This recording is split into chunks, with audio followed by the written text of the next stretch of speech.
네, 오늘은 5학년 2학기 사회 1단원 옛사람들의 삶과 문화에서 나라의 등장과 발전을 공부해 볼 거예요.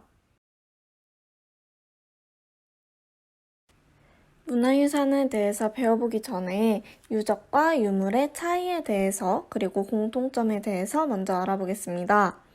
유적과 유물은 둘 다 옛사람들의 생활 모습을 짐작할 수 있다는 특징을 가지고 있습니다. 그러나 유적은 크기가 크고 위치를 옮길 수 없는 장소 등을 말하고 유물은 크기가 작고 들고 옮길 수 있는 물건을 말한다는 특징이 있습니다. 그렇다면 문화유산의 의미에 대해서 알아보겠습니다. 문화유산이란 조상들의 문화 중에서 후손들에게 물려줄 만한 가치가 있는 것을 말합니다.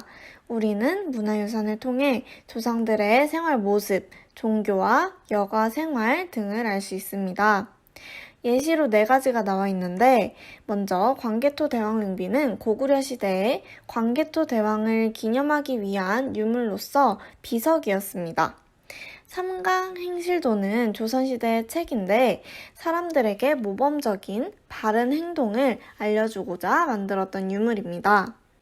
청자삼감 운항문이 매병의 경우에는 고려의 유물이었고 훈민정음은 조선의 유물이었습니다.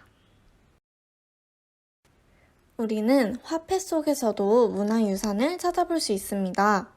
먼저 10원 동전에서도 다보탑이 새겨져 있는데 다보탑은 돌을 깎아서 만든 정교한 탑으로 유네스코의 세계유산입니다. 만원 지폐에도 세종이 그려져 있습니다. 세종은 여러분이 모두 알다시피 조선의 제4대 임금으로 한글과 과학기구들을 제작하였습니다. 그러면 이제 본격적으로 나라가 어떻게 등장하게 되었는지 그 배경과 과정을 살펴보도록 하겠습니다. 우리는 고조선의 등장 과정을 알기 위해서 청동기 시대가 무엇이었는지 알아야 하는데 청동기 시대란 구리와 주석을 섞어서 만든 청동기 그릇과 도구를 사용한 시대를 말합니다. 이 청동기 시대가 지나면서 권력을 가진 사람들이 지배자가 되게 되었고 이 지배자들은 세력을 키우기 위해서 다른 세력들과 전쟁을 하였습니다. 이 전쟁들에서 승리를 하면서 여러 마을을 다스리게 된 강력한 지배자가 등장을 하였고 그 중에 한 명이었던 당군 왕검이 세운 우리 역사의 최초의 국가인 고조선이 등장하게 되었습니다. 여기에서 당군 왕검이 무엇일까요? 이 당군 왕검에도 뜻이 있는데 당군은 종교 지배자를 그리고 왕검은 정치적 지도자를 뜻하는 말입니다.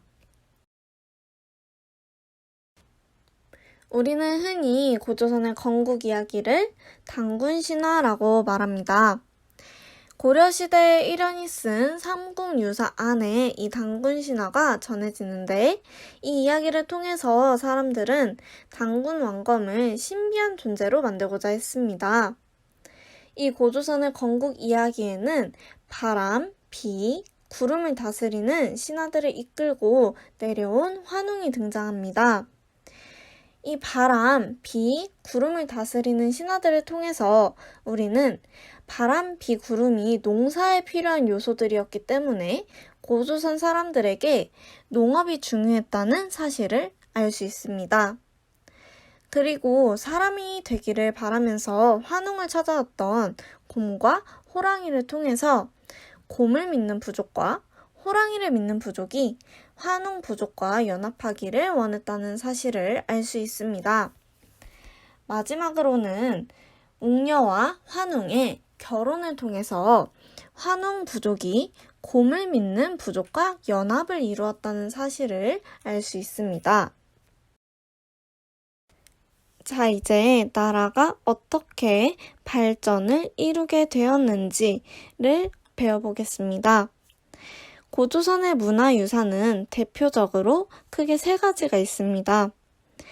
먼저 첫 번째로 미송리식 토기는 민무늬 토기 중의 하나로 평북의주의 미송리에서 처음 발견되었습니다. 그래서 미송리식 토기로 이름이 붙여지게 되었습니다. 두 번째로 탁자식 고인돌은 고조선 시대의 무덤을 말합니다. 이 탁자식 고인돌에서는 다른 유물들이 함께 발견되기도 하는데 이는 그 고인돌에 주인이 사용하던 물건들을 같이 묻어둔 경우들이 있었기 때문입니다. 이 탁자식 고인돌의 돌들은 매우 크기 때문에 고인돌의 주인은 사람들을 많이 동원해서 큰 무덤을 만들 수 있는 그러한 강력한 힘을 가진 사람이었다는 것을 짐작해 볼 수 있습니다. 마지막으로 비파형 동검은 중국 악기인 비파를 닮은 동검입니다. 우리는 이렇게 문화유산들을 보았고 이 고조선들의 문화유산들이 공통으로 분포한 지역을 통해서 고조선의 문화 범위를 짐작해 볼 수 있습니다. 그 이유는 오늘날보다 교류나 무역이 적기 때문에 그 나라의 대표적인 문화유산들이 발견되는 지역이 그 나라의 범위일 것이라고 짐작할 수 있기 때문입니다. 따라서 우리가 지금까지 살펴본 미송리식 토기와 탁자식 고인돌, 비파형 동검과 같은 고조선의 문화유산들이 공통적으로 분포한 지역을 종합해 보았을 때 만주와 북한 지역이 고조선의 문화 범위라고 짐작해 볼 수 있습니다. 이번에는 고조선에 어떤 법이 있었는지 그리고 그 법들을 통해 알 수 있는 사회 모습에 대해서 한번 배워보겠습니다. 고조선에는 팔조법이라는 8개의 법이 있었습니다. 하지만 현재에는 3개의 법 조항만이 전해지고 있습니다.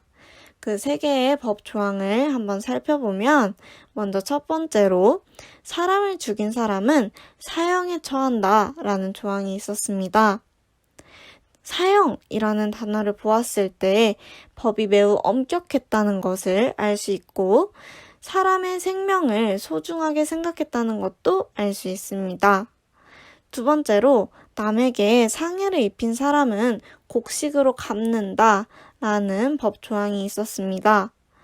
곡식으로 무언가를 갚는다 라고 하는 것을 보았을 때 우리는 고조선이 농사를 중시하는 사회였구나 라는 사실을 알 수 있습니다. 또한 남에게 상해를 입혔을 때 곡식으로 인해서 갚을 수 있다는 걸 보았을 때 개인의 재산을 인정하고 있었다라는 것도 알 수 있습니다. 마지막으로 남의 물건을 훔친 사람은 데려다가 노비로 삼으며 죄를 면하려면 50만 전을 내야 한다라는 법 조항이 있었습니다. 노비라는 것을 보았을 때 신분 제도가 고조선에도 있었다라는 것을 알 수 있고 또 50만 전을 내면 죄를 면할 수 있다라는 것을 보았을 때 50만 전이라는 화폐의 개념이 존재했다라는 것도 알 수 있습니다. 마지막으로 그러면 고조선과 오늘날의 법 조항은 어떤 점이 같고 어떤 점이 차이가 있는지 한번 알아보겠습니다. 먼저 고조선과 오늘날의 법 조항의 공통점은 죄를 크게 지었을 때 크게 벌을 준다라는 점입니다. 하지만 차이점도 있었는데 먼저 고조선 사회는 농경 사회였기 때문에 고조선 시대에는 돈이 아닌 곡식으로도 벌금을 대신할 수 있었지만 오늘날에는 곡식으로는 벌금을 대신할 수 없습니다. 또 오늘날은 신분제도가 없지만 고조선은 신분제도가 있었기 때문에 법 조항이 아무래도 달라질 수밖에 없었습니다. 자, 이러한 차이점과 공통점에 대해서 우리는 알아보았고, 이렇게 수업을 마치도록 하겠습니다.